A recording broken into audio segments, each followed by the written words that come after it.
Mag-isip mo pa. Yan. Ang higat to With the smile we knew. the details given by the nurse, the ER nurse, or patient is gravida 2 with 6 or 7 cm dilatation, and then no other information were given to you, so that you may be thinking now that this patient is on labor and is to be monitored. So I want you now to recall how you're going to deal with this patient upon receiving her at the labor. What will you do? Okay. So, this is exactly what I have to do. First of all, this was the info brought to me. She is gravida 2. This is her second pregnancy. Then she's not fully dilated, 6 to 7. So then what should I do first? First of all, I need to assess for the doctor's order. So purpose, when I'm done checking for the doctor, assessing the doctor's order. So what else? Is now the assessment of the patient herself, which is to assess for her capability to participate in the procedure. So after which, in this is now when I have to ask her, hello ma'am, what is your name? So then she's there, and I see that the name she tells me rhymes together to what I have. So ma'am, what is your birth age? Birth date, which she says, and I record. So if it happens that she is sleeping or she is unconscious, then maybe I probably have to check her wrist tags or the feet tags. Okay. So then when I'm done, this is now when I have to introduce myself to her. Hello ma'am, I'm student nurse Prince. So in introducing myself, then I have to tell her about the procedure I'm about to do. So ma'am, I want to monitor your fetal heart rate. Is it okay by you? Then she says yes, which I'm now allowed. So what else? Now placing her in a comfortable position. Then after giving comfortability, then privacy, trying to close the curtains or the windows or the door, if as the case may be. I want you to perform simply the Leopold's maneuver. Okay, so you do it now. After I'm done with my glove, then what should be the next step? Placing the patient in a position, which is the supine position, which she is right now. So what is the next? Trying to make sure I drape her abdomen, like only exposure of the abdomen. So that means from her pelvic down should be covered, and from the chest upwards should be covered. So I have another, okay, it's close to ready. So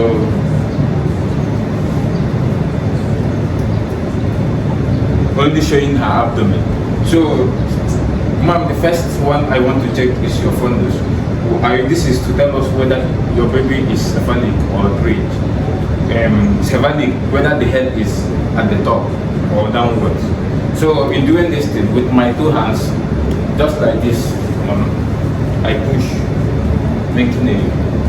Then if it's soft, I know it's actually the buttocks. Then, but if I happen to get a round shape, then that is practically the head. So the next is called umbilicus. Umbilicus maneuver. It's just to check for where the back of your baby is. So with one hand you feel and the other you push. So the same goes same way. You hold. Then when you get, maybe let's say the position of the back of the baby is here. Then you check the heartbeat of the baby.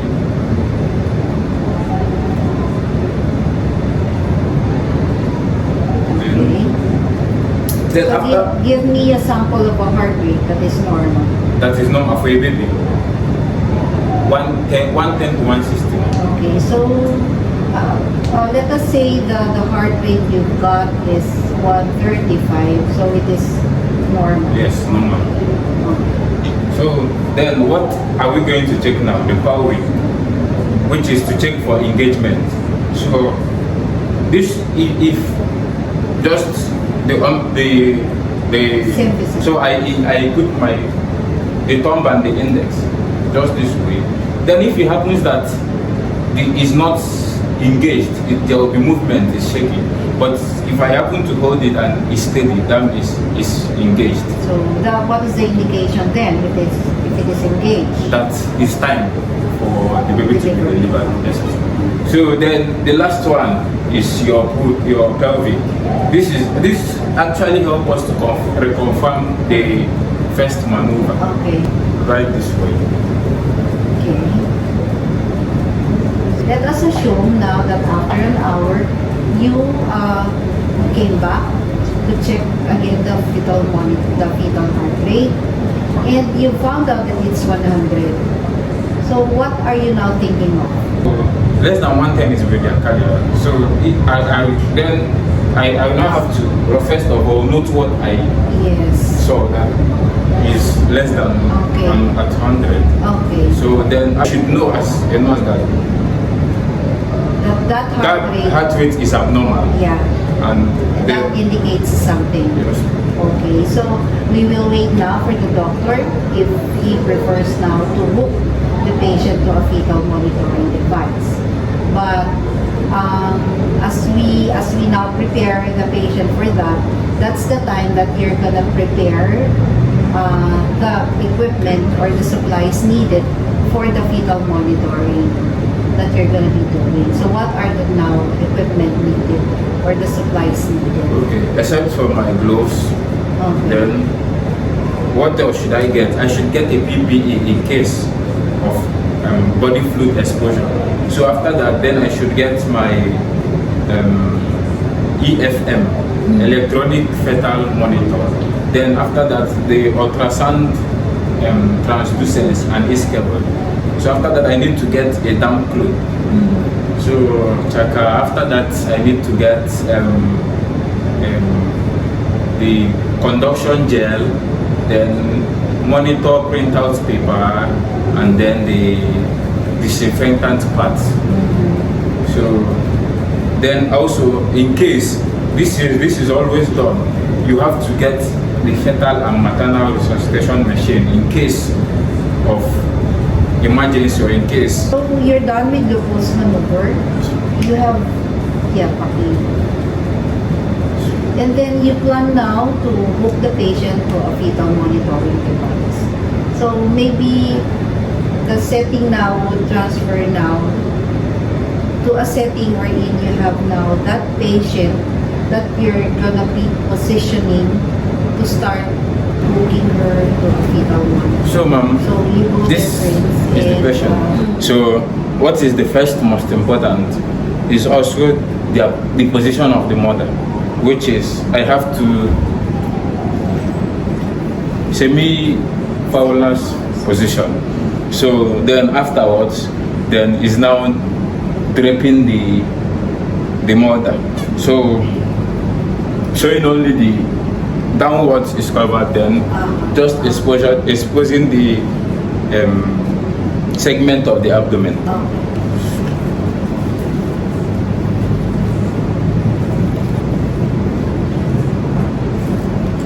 So at this, then I need to, when I'm done with this, so I need to turn on the monitor. So when I turn on the monitor, what are the necessary things I should do in the monitor?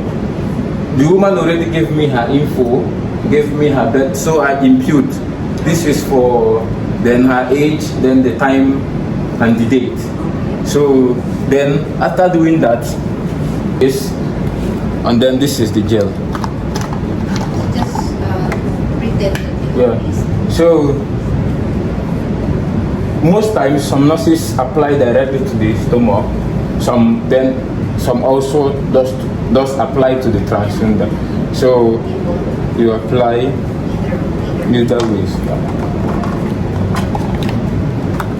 So when you apply, then remember, let's decide, and don't forget that we noted the side where we found the back of the fetus. So this is the portion we after our Leopold's maneuver. This was where the back of the baby was. So on doing this, then I also listen to the place where I have where the best sound came from. So on hearing where the best sound came from, then with a strap, then I not there. And also, while also doing this, or immediately after doing this, I need to also be watching my monitor. Yes. Reason, I need to check for the tracing speed, but it should not be more than 3 centimeters per minute. What is the reason? Because the higher the tracing speed, the more possibility of inaccuracy, mistakes, and all of that. So I've been the point where I heard the noise the most. So then afterwards, what do I need to do? Then this is now time to check for the contractions of the uterine contraction. With my palm, I feel, so where I note the contraction, I will make use of the toko, to then to hold the place where the contraction takes place. Then with the help of a belt, I'll be able to hold it. So after which I've noted this is the place with the uterine contraction, then this is the place with the best sound. So when I'm done doing this, then I zero down the transducer. Then this is when I now activate print out. So you're gonna be securing the variable. Is there absent minimal modulator? You have only 4 joints. I see average 65. So for the next one, next question. This one is category 1. Category 1 is normal. Category 2. That is either is bradycardia or tachycardia. So category 3 is somewhat 130 beats per minute. So I hope you have learned something. Yes. Experience. Thank you so much, ma'am.